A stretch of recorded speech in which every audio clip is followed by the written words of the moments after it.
वालेकुम वरहमतुल्लाहि वबरकातुह। मुअज़्ज़ज़ व मुकर्रम नाज़रीन व सामिईन, ईद की नमाज चूँकि साल में 2 मरतबा ही आती है, इसलिए हमारे बहुत से भाइयों के जहन में ये कन्फ्यूजन रहता है कि ईद की नमाज का तरीक़ा क्या है, ईद की नमाज हमें किस तरीक़े से पढ़ना है। देखिए, सबसे पहला काम तो जब हमें कोई भी नमाज पढ़नी है तो सबसे पहले हमें नीयत करना है। नीयत अपने अल्फाज में कर सकते हैं, कोई नपे तुले लगे बंदे अल्फाज नहीं है कि उन्हीं अल्फाज में हमें नीयत करना चाहिए, बल्कि अपने एतबार से हम जिस तरीके से नीयत करना चाहे नीयत कर सकते हैं। बस नीयत में हमें 2 चीज़ों का ख़ास तौर पर ध्यान रखना है।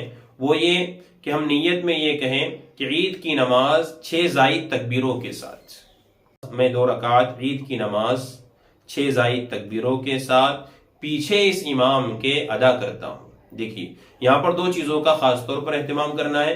नंबर 1 6 ज़ायद तकबीरों के साथ, और नंबर 2 पीछे इस इमाम के।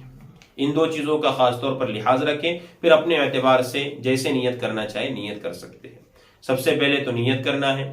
नियत करने के बाद आपको तकबीर तहरीमा कहना है, अल्लाहु अकबर कहते हुए हाथ उठाना है और पहली मर्तबा में दोनों हाथों को बांध देना है, पहली मर्तबा में छोड़ना नहीं।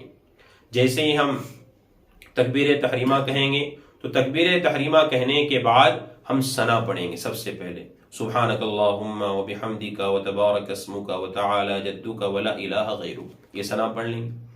सना पढ़ने के बाद अब इमाम साहब 3 ज़ायद तकबीर कहेंगे, अल्लाहु अकबर कहते हुए हाथ उठाएंगे, दोनों हाथों को छोड़ देंगे। फिर इसी तरीके से दूसरी मरतबा अल्लाहु अकबर कहते हुए हाथ उठाएंगे, दोनों हाथों को छोड़ देंगे। इसी तरीके से तीसरी मरतबा अल्लाहु अकबर कहते हुए हाथ उठाएंगे और अब की मरतबा छोड़ना नहीं है, बल्कि नाफ के नीचे दोनों हाथों को बांध देना है। अब दोनों हाथों को बांधेंगे, उसके बाद इमाम साहब ताऊज़ तस्मिया पढ़कर सूरह फातिहा और उसके साथ कोई सूरत मिलाएंगे और मामूल के मुताबिक, जैसा कि रोजाना का मामूल है, उसके मुताबिक वो पहली रकात को मुकम्मल करेंगे। पहली रकात मुकम्मल होने के बाद अब दूसरी रकात के लिए खड़े होंगे। दूसरी रकात के लिए जब खड़े हो गए तो अब कुछ नहीं करना है। जैसा कि हम रोजाना जो नमाज पढ़ते हैं उसके अंदर दूसरी रकात के लिए खड़े होते हैं तो सूरह फातिहा पढ़ते हैं, सूरत पढ़ते हैं, ऐसे इमाम साहब सूरह फातिहा पढ़ेंगे, सूरत पढ़ेंगे और सूरत पढ़कर अब रुकू में नहीं जाना है, बल्कि अब 3 ज़ायद तकबीर कहने हैं। 3 ज़ायद तकबीर कैसे कहेंगे? अल्लाहु अकबर कहते हुए दोनों हाथ कानों तक उठाएंगे, छोड़ देंगे। इसी तरीके से दूसरी तकबीर में भी अल्लाहु अकबर कहते हुए दोनों हाथ कानों तक उठाएंगे, छोड़ देंगे।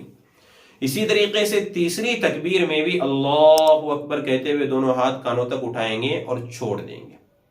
अब ये जो चौथी तकबीर है, ये चौथी तकबीर नहीं है, ये हकीकत में रुकू की तकबीर है। अब इस तकबीर के अंदर दोनों हाथ कानों तक नहीं उठाए जाएंगे। जैसा कि इमाम साहब रोजाना रुकू की तकबीर कहते हैं, ऐसे इमाम साहब रुकू की तकबीर कहेंगे। हम हाथ नहीं उठाएंगे और हाथ उठाए बगैर रुकू के अंदर चले जाएंगे और जैसे कि मामूल के मुताबिक हम नमाज मुकम्मल करते हैं, ऐसी हम नमाज को मुकम्मल कर लेंगे, सलाम फेर देंगे, हमारी नमाज मुकम्मल होगी। बड़ा आसान तरीका है, बस हम थोड़ा सा ध्यान दें तो आसानी से इंशाअल्लाह हम समझ जाएंगे।